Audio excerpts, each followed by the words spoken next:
Priestley talks a lot about the older generation versus the younger generation.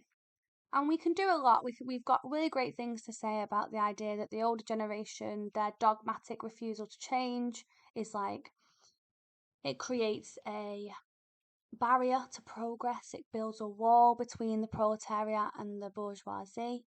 And the younger generation can dismantle and disrupt that wall with their ideas of change, with their more malleable mindsets. And that is really good knowledge. But to support that knowledge, I really want you to think about why he presents the younger generation the way he does, especially at the beginning of the play.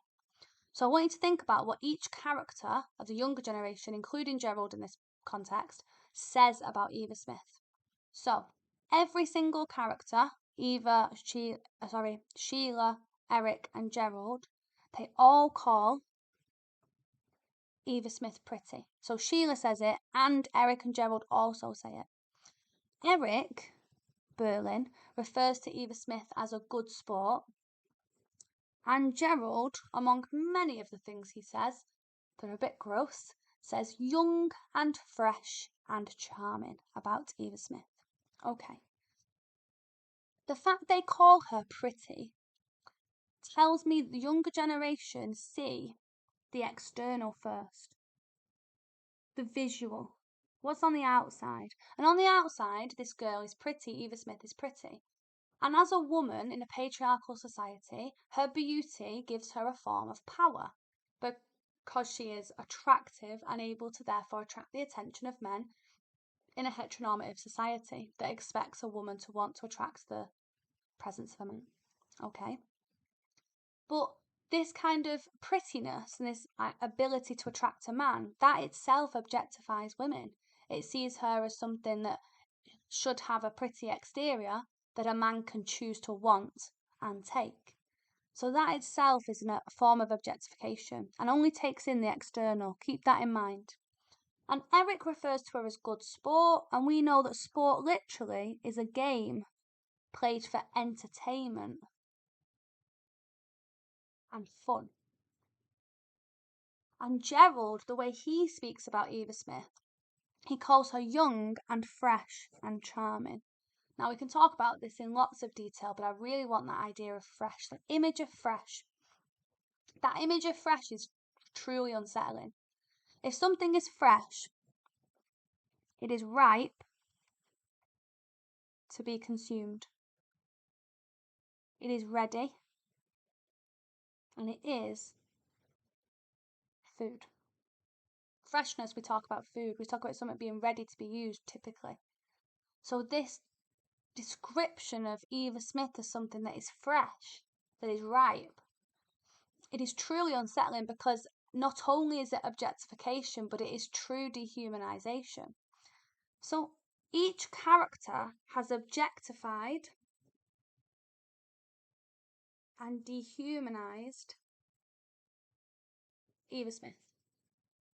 Why?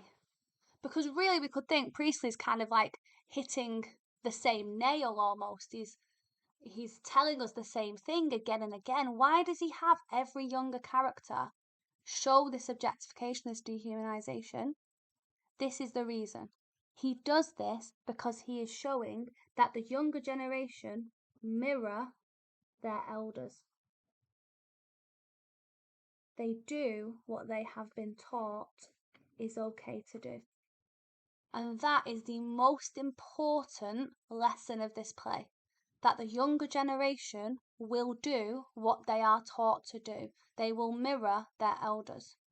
If they are taught individualistic, dogmatic mindsets, they will have those mindsets as adults, because the younger generation will only repeat what they have been taught. Priestley is telling us that the younger generation's mindset is malleable. It can be changed, and they can be taught a different lesson, which is why he has written this didactic play to teach a different lesson in order to change this younger mindset. Now, we can also view this through the lens of patriarchy. Now, Sheila as a woman does understand what it is to be a woman, but she is a woman of a higher class. So she does objectify Eva Smith for her visuals, and she does kind of embody patriarchy there. But I would say Sheila, out of all of the characters, begins to subvert patriarchal expectations as the play goes on. And we see the largest change really through her character. Whereas when we talk about how Eric and Gerald treat Eva Smith, we have to go a step further. Because really, Sheila made a judgment and then gave Eva a punishment, whereas Eric and Gerald both endangered Eva Smith on multiple occasions, okay? Eric and Gerald are empowered by and emboldened by patriarchal society. They are men of wealth, and therefore they have power in situations. Now, both Eric and Gerald, they describe her as pretty and something that can be used, an object for use.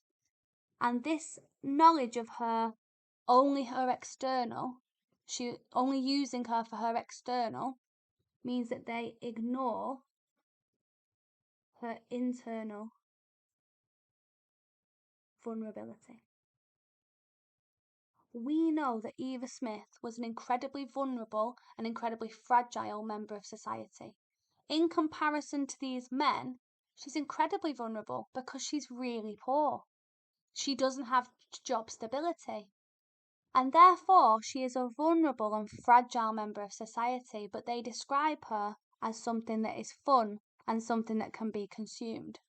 Their ignorant mindsets and their selfish mindsets ignore vulnerability. And that is the danger Priestley's revealing of capitalism and patriarchal capitalism. Because these men believe because they are wealthy, they can make use of the working class for their own benefit. They can essentially use the workers and take the honey of the bees, if that makes sense to you. And they take the produce and they do not help and assist the community. They take it for their individual needs. And by making it so seedy and so unsettling, these men using Eva Smith for her body and for sexual pleasure, we see these individual needs as quite disgusting. We see this as a exploitation, as a use of a person. And what Priestley is showing us here is that patriarchal mindsets and capitalist mindsets are exploitation. They are part of this chain of events that is trapping and encircling the poor. And he is criticizing, exposing, and challenging this mindset, because this is what the younger generation has been taught, and this is what society will continue to become. It will continue this cycle, this chain of events, if the younger generation is not taught a better way to be.